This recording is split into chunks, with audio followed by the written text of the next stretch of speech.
সারাদিন পরে কাজ শেষ করছি। কাজ শেষ করে এখন একটা আইসক্রিম খাইতে মনে চাইছে, যদিও একটু একটু ঠান্ডা, শীতের দিন।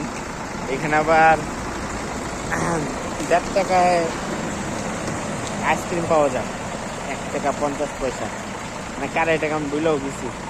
তো যাই হোক, একটা আইসক্রিম খাইতে যাইতেছি। কোন আইসক্রিম বড়টা পাওয়া যায়, আমার আবার পছন্দের আইসক্রিম। এই যে একটা দোকান দেখা যেতেছে, কফি শপ। তো চিন্তা করলাম সারাদিন কিছু খাই বা না খাই, আমি চা পান বিড়ি সিগারেট এগুলো তো কিছুই খাই না। তো একটা আইসক্রিম খাওয়ার জন্যই কাজ শেষ করে এখন যাইতেছি। চিন্তা করলাম কি খাওয়া যায়, তেমন কিছুই খাইতে মনে ছিল না। অলরেডি মামা যা খাওয়ায় আলহামদুলিল্লাহ, কম খাওয়াক বেশি খাওয়াক, এখানে কোনো কমপ্লেন নেই, বিদেশের মাটি। তো যাই হোক, 100 টাকা দিয়েছিল এয়ারপোর্ট থেকে নামছি যখন। তারপর তো এই 100 টাকার 92 টাকা ছিল আমার কাছে। 8 টাকার একটা বার্গার কিনছিলাম, খাইতে পারিনি, ওখানে ফেলাই দিছি কিলো আসবার মধ্যে।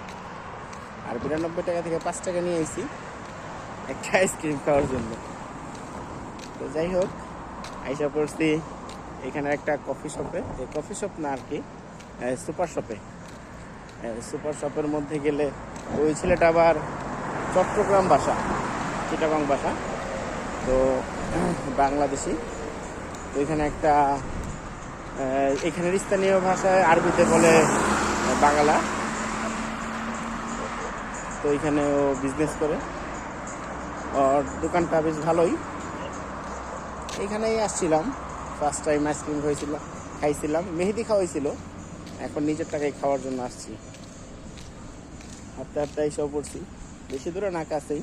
এই যে যদি দেখাই, এই যে এটার কথা বলতেছি, এটাও একটা কফি শপ আর কি।